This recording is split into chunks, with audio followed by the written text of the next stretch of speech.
Hi friends, I'm Stephanie, certified speech-language pathologist, and I am here to help support you in how you can support your littles in their speech and language journey. Don't forget to hit like and subscribe to my channel so that you don't miss anything.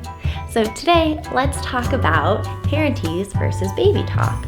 What are these things anyway, and how are we supposed to talk to our littles?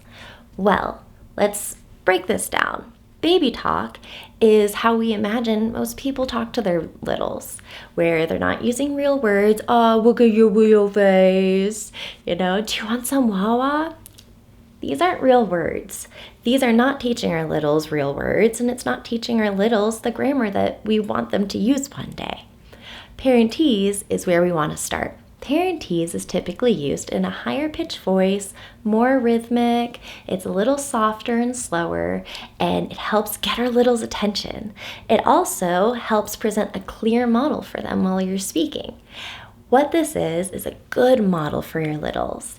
We found that it helps support their vocabulary because they're getting introduced to real words that we use every day and not made up words that are similar to what we use, just not quite there.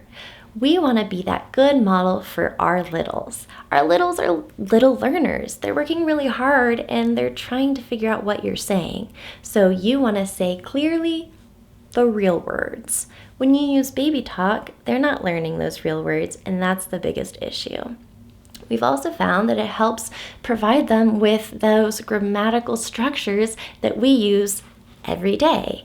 And when they learn that from the very beginning, then they're able to carry that on through their development and keep building on that. So what you're doing when you use Parentese is you're providing them with a very strong foundation to their language. That is a fantastic place to start for your littles. So we want to focus on real words, real grammar, and not so much on these made-up words because it's easier for them. That's something else we want to remember, is that our goal isn't to make language easier on them. Our language is our language. We don't change it when they're little and then change it again and change it again because it's too hard for them. I read a thing the other day that said, if this kindergartner can tell me all about the diplodocus, then they can tell me about how things are a little deceptive. Because that's the truth. Just because words sound hard to us doesn't mean that they can't do it. We have very fierce, determined littles in front of us. These little learners, they are scrappy and they can do anything that you give them the standards to do. If you want to build that foundation, then do it.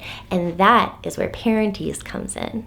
You give them that strong foundation of language with real words, and that is what they learn.